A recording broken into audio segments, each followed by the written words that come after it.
Hey guys, how are you guys doing? Just want to do a little video on an issue that I had on my car a couple of days ago. So basically, it was happened like at the end of the day. Pretty much, I was using my car the whole entire day. Went shopping, etc., etc. Went to the Home Depot, parked it there.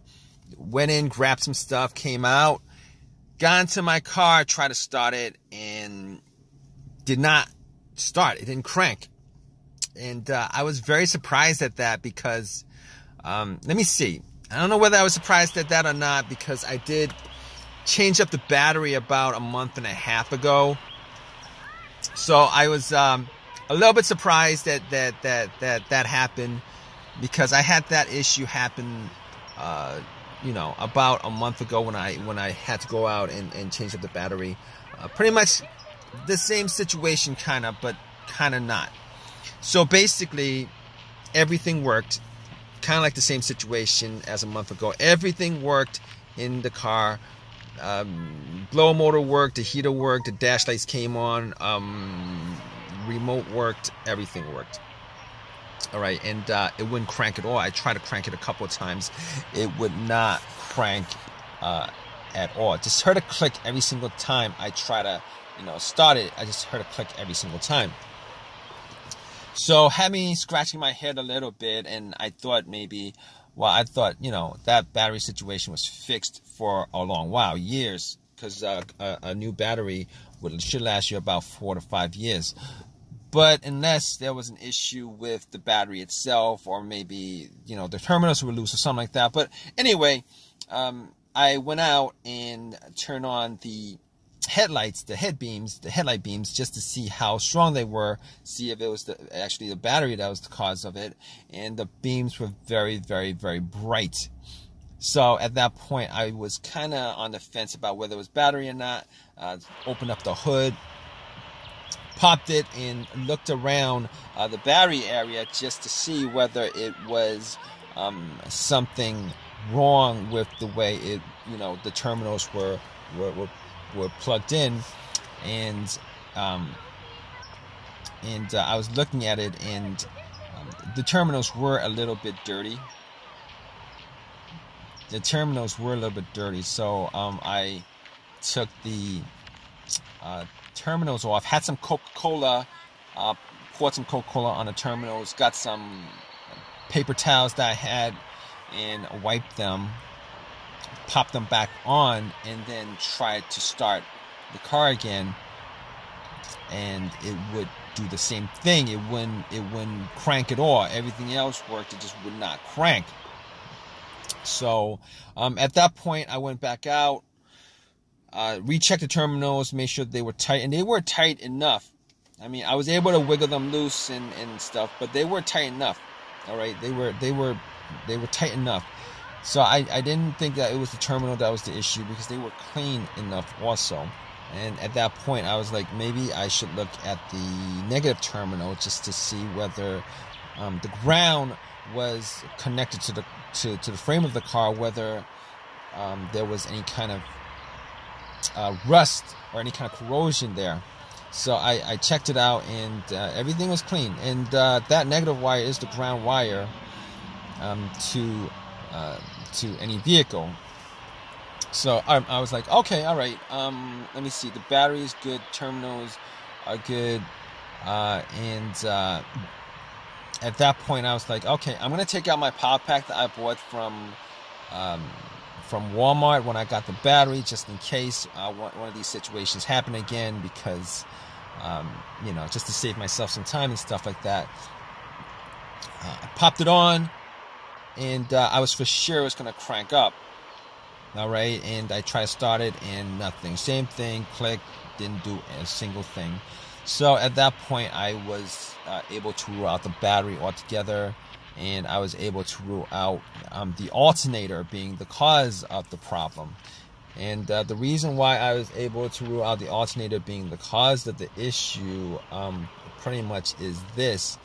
If there was an alternator issue that was causing a problem with the car not being able to charge the battery, etc., just jumping, it would have just jumped you know, it would have cranked over, it would have ran, etc., etc. But obviously, I'm making this video, you know, that didn't happen. So I was like, okay, that's probably not the issue at all. So I was able to rule out the alternator, the battery, the ground wires, the terminals, which for the most part, many times, those would be the main issue of something like this. So at that point, I was scratching my head over it. I was thinking, what else could it be? I mean, could it possibly be, you know, something wrong? And I did have a check engine light, and I know that check engine light was for emissions, all right? But I had an OBD2 reader, you know, one of these $19 OBD2 readers that you can get at Walmart, and I plugged it in. I'm pretty sure it wasn't anything as far as, you know, the computer was concerned, but just to make sure, I plugged it in and ran the OBD2. It ran straight through, read it. Obviously, that check engine light for emissions popped up, but nothing else popped up. So at that point, I was able to rule out a bunch of other things. The computer itself, I was able to rule out, since it actually read the whole entire ECU, the car's computer. It was able to read that, so I could just rule that out. I was able to rule out anything else that may have a sensor that would cause it, but I'm pretty sure with a no start, no crank situation, it really doesn't have that much to do with sensors, as far as the mass airflow sensor, the throttle position sensor, crankshaft, all of that stuff, because normally those things going out, it would actually create a situation where you could crank up your car, but you just wouldn't be able to start it. So anyway, at that point, I was left with a couple of things. I was left with a couple of things that I could try to figure out whether, you know, whether I could fix it or not. And a couple of those things would be the fuses and the relays. Now, I opened up the fuse box and, you know, checked out the fuses just to make sure that there weren't any kind of brownish tint to any of the fuses, just to give an indication that that fuse was blown. I wasn't able to smell anything that was burned, so basically I knew that it wasn't, you know, that, and I couldn't pick it up. I didn't have a fuse tester with me, so I couldn't pick it up if any of the fuses had issues. But from eyesight alone, I could tell that none of them were probably the problem. But I can recall two cases where I've had issues with this kind of situation, where I had a no crank, no start, where the fuse was the cause of it. One of those situations was with an Acura, and the main fuse of that car was blown. The main fuse of that vehicle was blown, and it pretty much caused an absolute power outage throughout the whole entire car. In that situation, there was absolutely no power at all inside the car, as if the terminals were taken off the battery. And once I changed up that main fuse, everything started up again, everything worked, everything was good.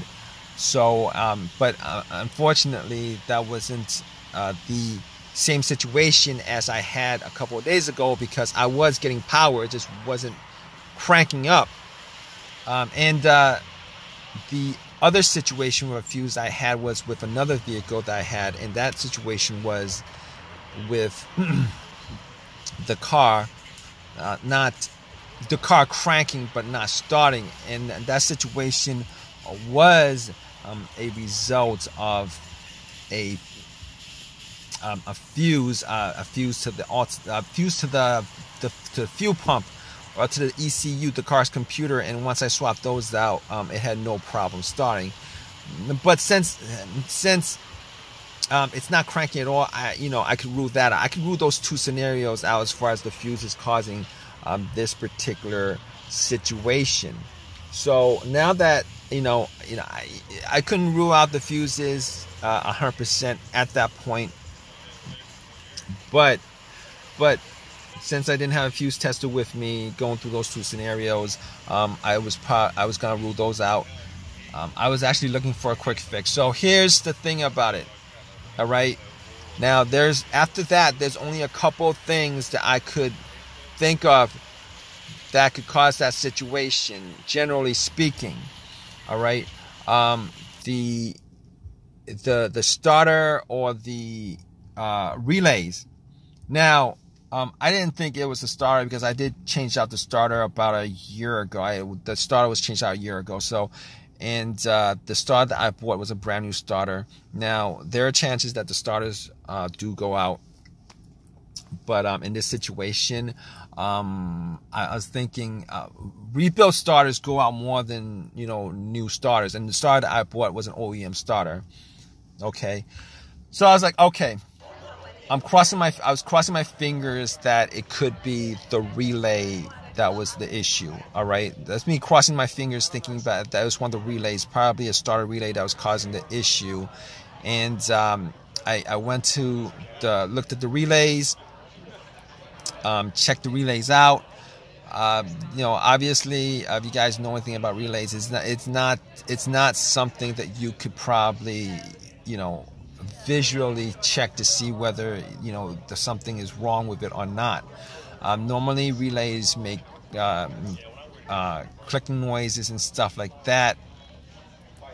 And I was hearing a click, but it could have been. The clicks were faint. I was hearing a click. So anyway, I got out and Anyway, I checked out the relays and found out where the starter relay was. What I did was I took it out just to inspect it, just to see whether there's any kind of corrosions on the stems or not, and didn't see too much corrosion on the stems. Now, normally, what this situation would entail, as far as me testing it was concerned, was if there was somebody else who could listen to the relay clicking when I'm in the car and stuff like that, I could be able to tell 100%. Probably not 100%, but whether that was the issue or not. But what I did was, instead of doing that, I checked for another relay that had the same, I checked for a relay that was similar, an identical relay in the box. And what I did was, just to test it out, I took the relay out and then swapped it. I took the relay out and then swapped it. And once I swapped it, I tried to crank the car up, and bam, it actually cranked up. It cranked up. It started. So at that point, I knew that it was a malfunctioning relay. Now, so I was able to drive it to AutoZone, bought another relay, popped it in. It works. It's been working since. So it was the relay, the starter relay, that was the problem. Just want to tell you guys that I did hear the click. I think the relay was malfunctioning. It was working. The relay was working, but it was malfunctioning. I think that was the main problem with the relay itself. The main problem with that issue was that it was working, but it was malfunctioning. Now, I didn't really care enough to do that test, but I did hear the click. And normally when you hear the click, it means that the relay is working, which kind of caught me off guard. But it was working, but I think it was malfunctioning. That's why it wasn't.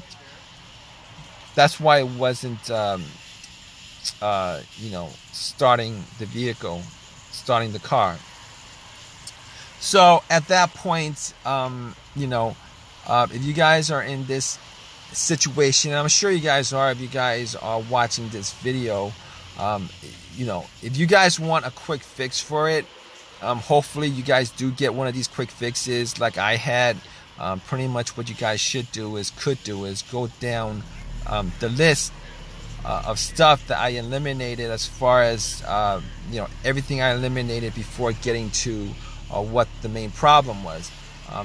Generally speaking, after the relay, if it wasn't the relay, my first guess would have been the starter being the issue. But regardless, I just want to thank you guys for watching this video. If you guys have a comment, please leave a comment in the comment section. Please subscribe, and please give me a thumbs up if this video has helped you guys out in any way. All right, guys, take care.